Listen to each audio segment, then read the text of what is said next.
You know what time it is? No pun intended. Miss Marvel, episode 5, Time and Again. Let's jump right in. Okay, this was a very interesting episode. Let's get to the positives. First and foremost, this episode revealed the true history of Kamala's family and her identity. As we found out, her great-grandmother, Aisha, escaped the clandestine at some point and ran off around the year 1942, was sleeping in a field, and Kamala's soon-to-be great-grandfather pulled up on her, and the rest was history, okay? So the plot finally advances when Kamran's mother, Najma, locates Aisha out in the fields or out in her new home. And basically, says you need to come back with the clandestine and help us get home. Aisha covertly refuses, obviously at this point planning to get out of there forever, but this begins her run to the train, and that whole scene is the catalyst for the entire series. Okay? Now, in the train scene, we are finally, I'd say for the first time in the series, introduced to the true power of the Negabands. And it's not light. Like the same for the Play. When Aisha is on death's door and her daughter, Kamala's grandmother, is separated from her father, Kamala's great-grandfather, Aisha's like, yo, I need to do something to fix this. So she goes into herself, into her soul, and activates the Negabands and summons one of her descendants from the future who also has the Negabands to come to the situation and, help. So, yeah, that's almost up there with Doctor Strange, getting up there. She used the Negaband as a tuning fork to summon its own power from somewhere in time and or space, both. And it ended up being on one of her descendants, to bring them there for the purpose of helping. So that's like a single step away from reality manipulation. And that puts Kamala on a very high tier. And once again, Aisha at the time did this with just one band. Once Kamala gets both of those bands, yeah, man, they're setting her up to be a really powerful character. And also at that point, we learn, as does Kamala, she's the one who saved her own family. Man, how beautiful was that? It brought everything full circle. It also put her on some Back to the Future, Futurama type stuff. She actually assisted with the creation of her own family, of its legacy. So, that's interesting. But to find out that Kamala was, at all points, the hero of her own family, that was cool. That was a really dope moment.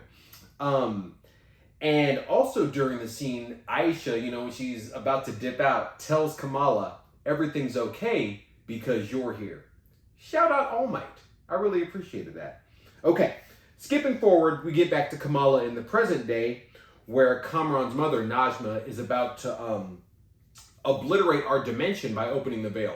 Well, actually, they were going to try and go back home, but they discovered real quick, just by being exposed to the veil, any matter, presumably because it's from our dimension, is obliterated on contact. So two of the clandestine just got vaporized, froze up, then vaporized, just by getting close to the veil.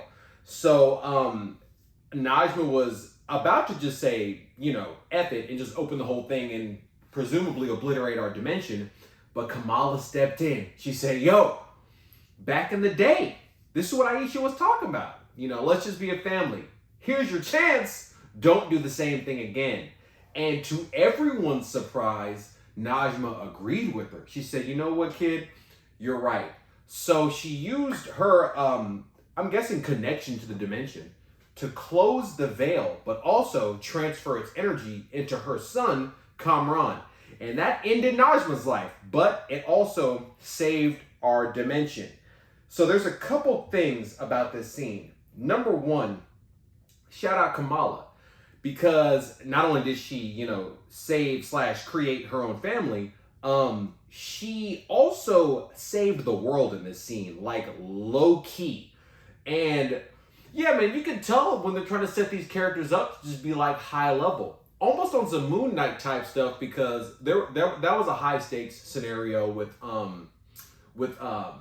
the crocodile lady. names escape me at the moment. Amit. But you know, that was the stakes of that were the world. But for whatever reason, it felt like a lot could have gone wrong real quick, and Kamala she sewed it up on the spot. So they elevated her up like to again to like an Iron Man, like proto Doctor Strange level, just because of the stakes she's dealing with. So that was a really great scene, and Kamala came out on the edge of it, on the other side of it, like an up there hero. So also, secondly, I like the Naruto reference. Shout out anime, of the parent using, you know, basically the last of their life force to seal this gigantic amount of power into, you know, their own child. The difference is the fourth Hokage is good, Najma is evil, but at any rate, I felt like that scene was a shout out to Naruto. That was essentially, you know, the story of the Nine-Tailed Fox, so that was cool. And last but certainly not least, I like that Marvel is clearly on their thermodynamics game. Energy can neither be created nor destroyed, only transferred or transformed. So you can't just close the portal. You know, the energy has to go somewhere. And specifically, she used her connection to that dimension to place it into her son. So that was, from like a physicist standpoint, that was a great scene to watch. Because it's not like, oh, you know, the portal's closed. No, like, this is an insane amount of energy. Where's it going to go? And they put it somewhere. Shout out Marvel for paying attention to physics. I like that. Okay, so at the end, Cameron shows up to Bruno's place, now empowered, but also with nowhere to go. So this is where we learn that Bruno's actually an orphan. His parents dipped out at some point in the past, and he lives in that area above the shop because that's where he lives. Like, he doesn't, you know, that's his home. So that was a very, you know, the touching scene. You learn the truth about Bruno's history in that moment as well. So now him and Kamran have to be like buddies. And apparently he actually thought his name was Brian this whole time. Take that for what you will. But now they're forced to be friends. So we'll see where it goes from there. But shortly after the revelation of Bruno's story, and now they're starting to become, you know, somewhat cool, one of the damage control robots shows up, and I'm thinking, oh, you know, it's just gonna locate Kamran or you know, try and incapacitate him, but he knocks it down with his powers, and that's where Bruno finds out he gets powers. The robot spirals out and fires a missile directly into the bottom, into the shop, and just obliterates it. I was like, yo, this robot wasn't for the play. Like, they're like, man, you escaped maximum security. Now we're just gonna try and now we're gonna take you out the game permanently. Like, they were trying to kill this dude. So the stakes of this show are just, man, they're high. Kareem, the Red Dagger, his father passed away. Yeah, man, this isn't like, it's got nice colors and stuff, but this is a high stakes type show. So, yes, the episode wrapped up with Bruno's store getting blown up, trying to take out Kamran. So we got to see what happens in episode 6. Yes, so room for improvement. Not much. Strong as usual. I mean, this episode revealed so much that, you know, it has to get high marks just for that. But there's only one thing about this episode, and I'm sure you all noticed it. It was the complete runtime of the whole episode was 41 minutes. And if you take out the intro and the outro, it came out to about 32 minutes for the episode just on its own. 32 minutes. This might be the shortest episode of any show of the Marvel Disney Plus continuum. So, as we know, leading up to the release of this show, it was involved in all the world events. So, the production was somewhat hampered because of that. The show actually got delayed. It was supposed to come out earlier this year. So this was the first episode where we saw those production effects actually happen. Because I'm guessing that's why, you know, they ran into some hurdles, so they just couldn't put as much content into this particular episode. So, I mean, you can't really, you know, hold that too much against it. But it was definitely present, and it just made the episode a lot shorter and, you know, maybe just kind of condensed what they could do.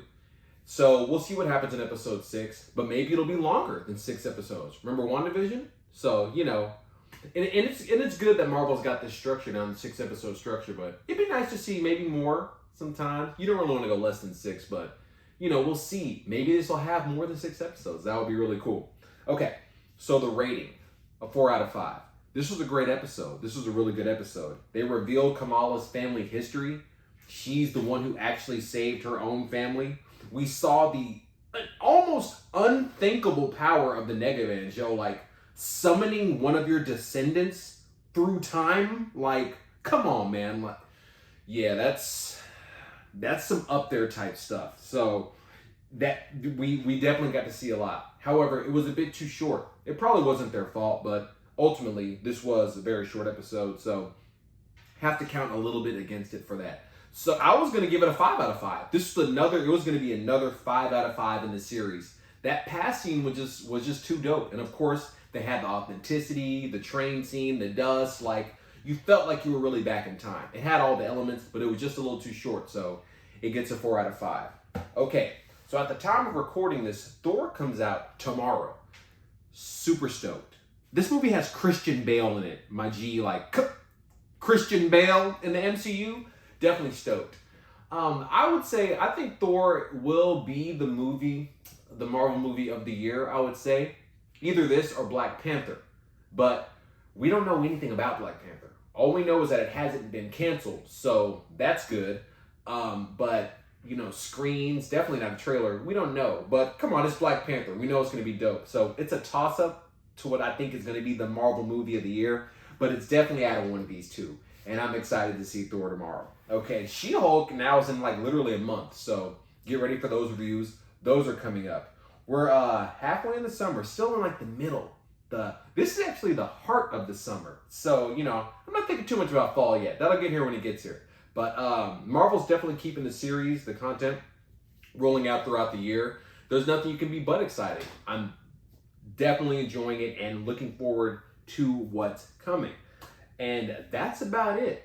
Stay up. Peace.